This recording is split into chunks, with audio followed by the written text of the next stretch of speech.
Good morning, everybody, and welcome to Twist Gaming. We are here live at Gen Con 2017 in Indianapolis, Indiana. And I am here with Fireside Games' Justin. Hi, everybody. Hi. Justin, how is your con going so far? It is fantastic. Gen Con is always a great show. This has been the busiest, most exciting one ever. All the vendors that are talking to each other are talking about how Thursday was the best Saturday we've ever had. So it's just great. The biggest attendance I think we've ever seen.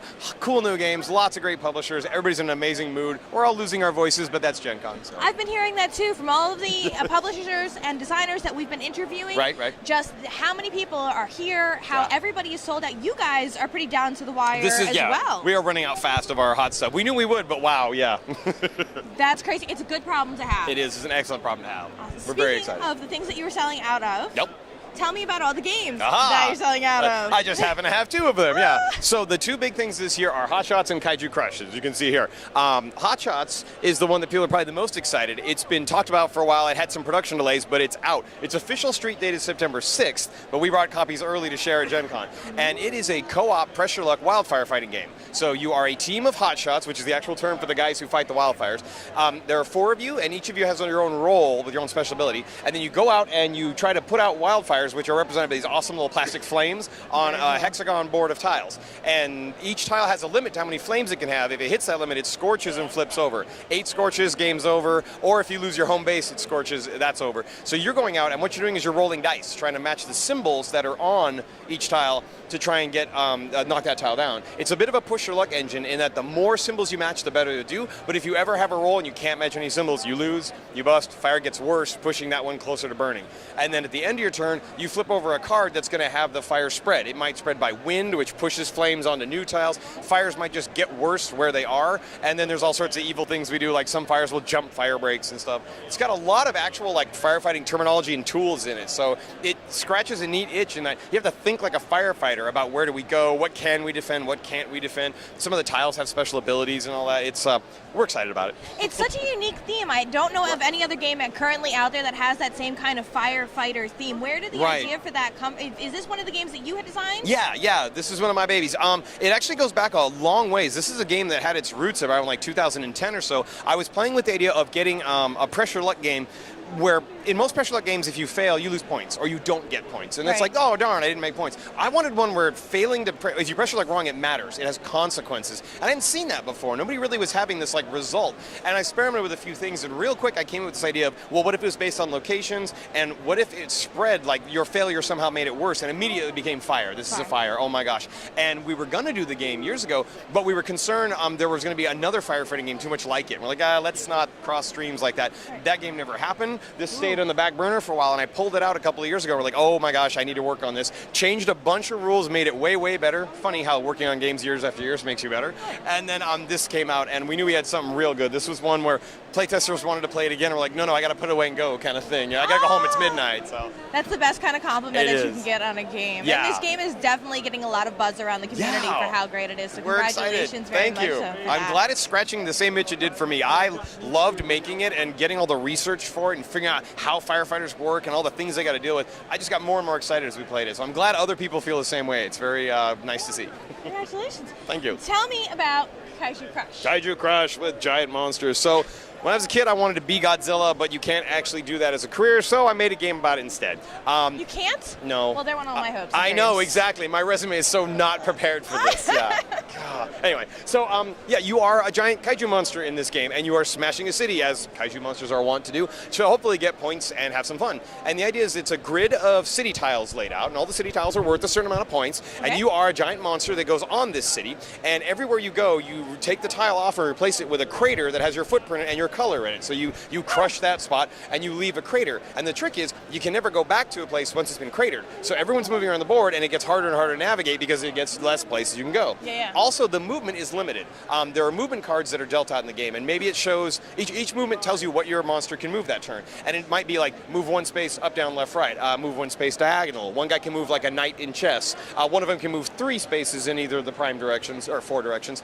The trick is you have your movement card that's in front of you, one that's in the community, and you can use either one, like a shared movement card everyone gets access to. Okay. You can use either of those, but if you use your card, it swaps and becomes the new community card, and you take the community card for yourself. So it's an interesting way to take away movement options for other people, but also you're going to have to share your movement. I have to tell you that of that spiel, the thing that stuck out to me was that you put in a movement pattern like a knight in chess, that L shape. Yeah. So many games have the omnidirectional kind of movement or the rose compass. Up, like down, that left, right. That's easy.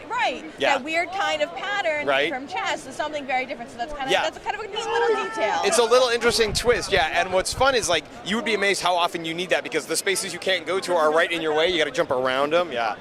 So the other fun thing is because you're a giant monster, you're smashing these buildings for points. They're cut into 4 what we call groups that are basically like suits. So it's like a power group, a transportation group, a commercial group. You know, if you're smashing a bank, you get the commercial group card, things like that. Those will get you points at the end of the game too. But one of the best ways to make points also is to fight. And what that is when a monster gets next to the same space as another monster or on the same space, you'll battle. And it's done with your territory marker cards, your craters that you're putting down. The back of them have symbols. And the symbols are a claw, a tail, so a pair of kicking legs, a fire breath, and a spikes. And the deal is it's sort of a rock, paper, scissors with trumps in it kind of thing. So we've got the tail and claw and kick beat each other in a rock, paper, scissors kind of style. Okay. See how good our demos are? We get hugs when we're done. Thank you, Nancy. The rock, paper, scissors part is easy enough for people to understand, but here's the deal. Fire breath beats all 3 of the core rock, paper, scissors ones, and then the rock, paper, scissors ones beat spikes. So spikes seems like it's worthless. It's the only one that beats fire breath. So you have these like trump cards mixed in with rock, paper, scissors, and people will draw 5 of their territory markers and play them like a game of cards, like a deck of cards, one at a time, comparing them. So battles take like 10, 15 seconds, but there's a lot of tension. There's a bit of poker reading each other. Like, I think you're going to play a fire breath, so I'm going to play this card instead. It's over before you know it.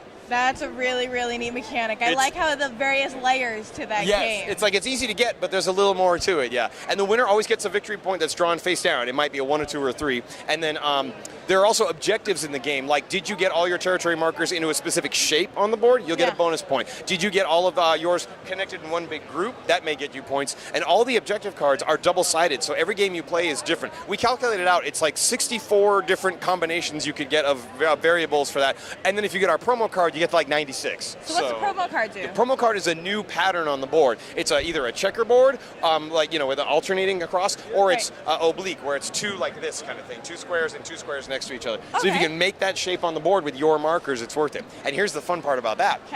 When you fight a monster, the winner always is going to get a victory point. If you fight on the same space, the winner gets to put their color marker underneath. So you can take a spot away from somebody if you can do it.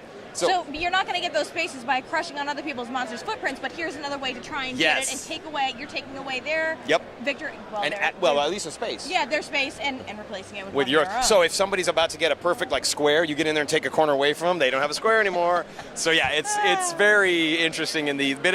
It's not really backstabby. It's more like I got to go get you. But you can only attack a monster when they're on their space. So you can't just fight them all the time. You have to be able to get to where they are and reach them. Otherwise, their spaces are off limits, just like everybody else's. So.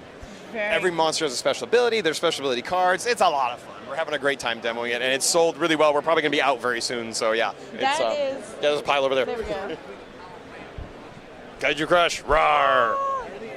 Very, very cool. We are pretty excited. Now, after Gen Con, you're going on a world tour. I am. I don't get to go home. We are doing a tour. We call it the Smash and Burn tour because we're going to be showing Kaiju Crush and Hot Shots. Ha ha ha. Smash and Burn. See what we did there? Yeah. Sorry. That was good. Anyway, we've got like 17 stores that we're hitting, kind of in the Great Lakes area with a little bit of Ohio and stuff. If people want to check it out, it's on our website, firesidegames.com. You can see where we're going.